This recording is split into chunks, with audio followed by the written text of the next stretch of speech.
President Ali unveils Guyana's 5-year blueprint for rapid expansion. Hello, everyone, and welcome back to the Guyana Development Podcast, where we break down the major national decisions shaping our country's future. I'm your host, and today we're diving into one of the most important announcements Guyana has seen in years.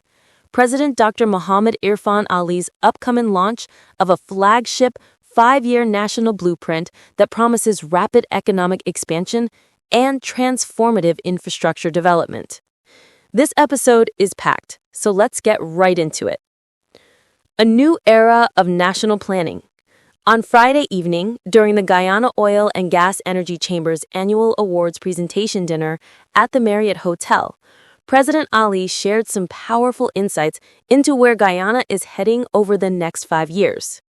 He revealed that the government is preparing to roll out a comprehensive economic expansion and infrastructure integration plan, something he described as unmatched in scale, ambition, and national impact.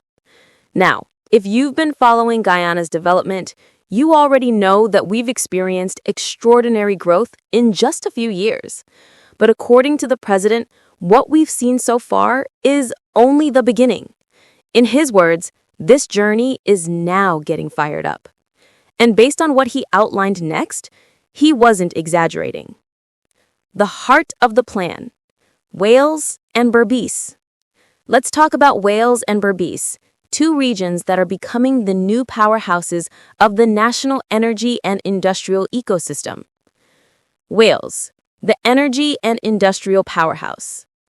Over the next 5 years, more than $4 billion will be invested in the Wales Development Zone. That includes the gas-to-energy project, new power plants, fabrication facilities, industrial zones, marine infrastructure, and major logistics services. This is more than a project. It's the foundation of Guyana's future industrial landscape. Berbice, the second wave of transformation. Then there's Berbice. Here, we're looking at a second major gas development, a deep-water port, large-scale industrial expansion, and a massive gas pipeline valued at over $2 billion. Combined, the Wales and Berbice developments push Guyana toward nearly $10 billion in new energy and infrastructure investments. The president summed it up perfectly when he said, "If this doesn't excite us as a people, I don't know what will." And honestly, he's right. This is the kind of long-term planning that can reshape a country for generations. Oil production. Guyana's growing strength. Guyana's oil production numbers continue to climb at a pace almost nobody expected. By the end of this year, we're projected to reach 930,000 barrels per day, up from around 650,000 earlier in the year. And by 2030, we're expected to hit 1.3 million barrels per day, conservatively. But here's the important part. President Ali didn't just celebrate the numbers. He also cautioned that the global market between 2025 and 2030 is heading into a period of oversupply.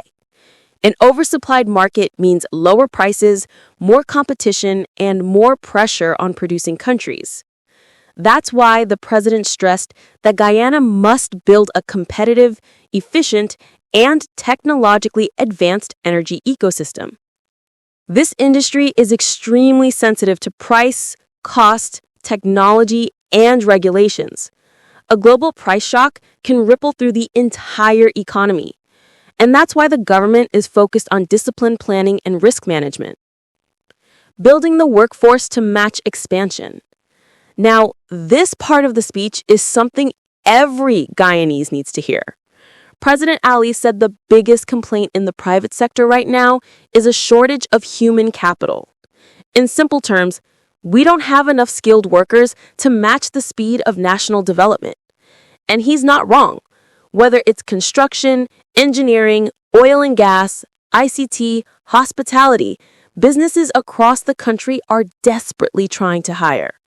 He urged workers to take training seriously, to improve productivity, and to embrace a culture of excellence, because without a strong workforce, no amount of infrastructure will matter. He warned that a lack of workforce maturity or efficiency can make Guyana less competitive, and that's a risk we cannot afford.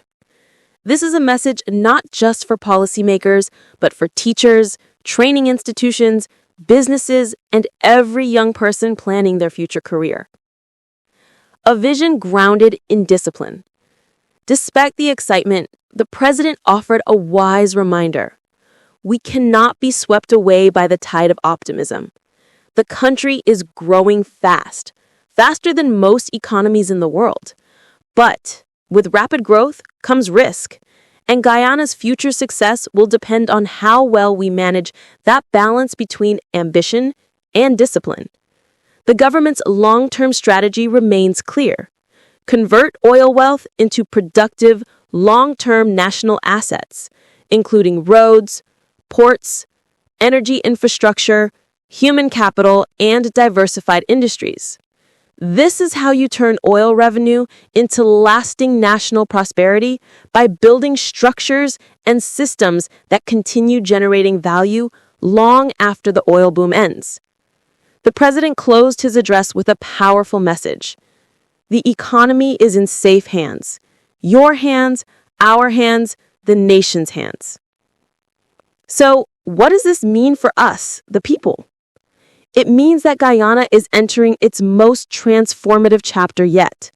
A chapter defined by multi-billion-dollar investments, new energy systems, new industrial zones, faster oil output, smarter planning, and a workforce that must rise to the challenge.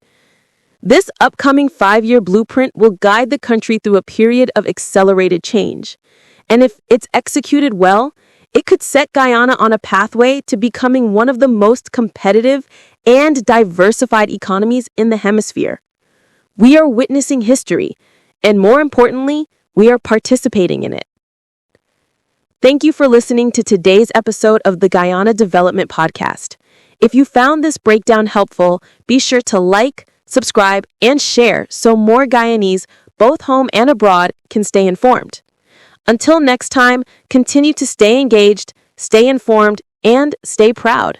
Guyana is rising, and together we are building the future.